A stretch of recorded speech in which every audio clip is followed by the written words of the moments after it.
Thursday morning. இது வந்து Thursday and Friday எடுத்த மினி vlog இப்போ தான் நான் உங்களுக்கு ஷேர் பண்ணுறேன். Thursday morning 11 o'clock போல் நான் சிவா டேனி கிளம்பி சென்னைக்கு போயிட்டுருக்கோம். சூளகிரி கிட்ட போகிற வழியில் நல்ல மழை. ஆன் த வே காஞ்சிபுரம் கிட்ட ஸ்டாப் பண்ணி லஞ்ச் சாப்பிட்டுட்டு நாங்கள் சென்னை ரீச் பண்ணிட்டோம். அண்ட் சென்னைக்கு எதுக்கு வந்திருக்கோம்னு பார்த்தீங்கன்னா டேனிக்கு ஸ்டேட் லெவல் அத்லெட் மீட் இருக்குது.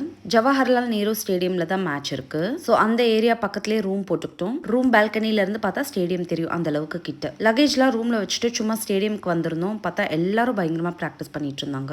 ஸ்டேடியம் பக்கத்துலேயே வந்து பார்த்தீங்கன்னா ஒரு ஆர்மரி ஷாப் இருந்துச்சு. சிவா கிட்ட ஆல்ரெடி இருந்த ஏர்கன் மிஸ் ஆயிடுச்சு. சரி இன்னொரு வாங்கலான்னு பார்க்கறதுக்கு நாங்கள் அங்கே போயிருந்தோம். அதுக்கப்புறம் சும்மா ஒரு விண்டோ ஷாப்பிங் பண்ணிட்டு டின்னர் சாப்பிட்டுட்டு ரூமுக்கு வந்தாச்சு. நெக்ஸ்ட் டே மார்னிங் பார்த்தீங்கன்னா ரூமுக்கு பக்கத்துலேயே A to B இருந்துச்சு. ஸோ அங்கே வந்து பிரேக்ஃபாஸ்ட் சாப்பிட்டுட்டோம். பிரேக்ஃபாஸ்ட் முடிச்சுட்டு ஒரு 8:30 போல் ஸ்டேடியமுக்கு போயிட்டோம். அங்கே பார்த்தீங்கன்னா ஃபுட்பால் மேட்ச் நடந்துட்டு இருந்துச்சு. அப்படியே சைட் பை சைட் அத்லெட்டிக் ஈவெண்ட்ஸும் ஸ்டார்ட் பண்ணிட்டாங்க. ஒரு 1:30 போல் டேனியோட ஈவெண்ட் வச்சாங்க. ஃபர்ஸ்ட் 100 மீட்டர்ஸ் 3 ஹீட்ஸ் வச்சிருந்தாங்க. டேனி வந்து ஹீட்ஸில் ஃபர்ஸ்ட் பிளேஸ் எடுத்தா. 3 ஹீட்ஸ்லையும் ஃபர்ஸ்ட் அண்ட் செகண்ட் வந்த குழந்தைங்கள ஃபைனல்ஸ்க்கு செலக்ட் பண்ணியிருந்தாங்க. அண்ட் டேனி வந்து ஃபைனல்ஸில் செகண்ட் பிளேஸ் எடுத்தா. நெக்ஸ்ட் வந்து 200 மீட்டர்ஸ் இருந்துச்சு. இது வந்து பார்த்தீங்கன்னா டேரெக்டாக ஃபைனல்ஸ் தான். 200 மீட்டர்ஸில் பார்த்தீங்கன்னா லேன் ஸ்டார்ட் இல்லாமல் 1 ஸ்டார்ட்டாக பண்ணிட்டாங்க. இதுலையுமே டேனி செகண்ட் பிளேஸ் எடுத்திருந்தா.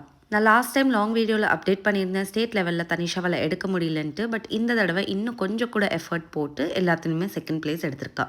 ஸோ செகண்ட் பிளேஸ்ன்றப்ப ரெண்டுத்துலையுமே சில்வர் மெடல். இவங்க எல்லாருமே தனிஷாவோட ஃப்ரெண்ட்ஸ். ஒசூர்லேருந்து மேட்ச் பார்ட்டிசிபேட் பண்ணுறதுக்காக வந்தவங்க. அண்ட் இவங்க எல்லாருமே பிளேஸ் எடுத்து கையில் மெடல்ஸ் அண்ட் சர்டிஃபிகேட்ஸோட திரும்ப போகிறாங்க. அண்ட் லாஸ்ட் டைம் டேனி ரொம்ப ஃபீல் பண்ணா என்னால் பிளேஸ் எடுக்க முடியல, நெக்ஸ்ட் டைம் கண்டிப்பாக எடுக்கணும் அப்படின்ட்டு சொன்ன மாதிரியே செஞ்சு காமிச்சிட்டா. ஸோ விக்டரியை செலிப்ரேட் பண்ணுறதுக்காக குமார் மெஸ்ஸில் போய் பிரியாணி சாப்பிட்டு ஊருக்கு கிளம்பியாச்சு. இன்னொரு வீடியோவில் பார்க்கலாம். பாய்.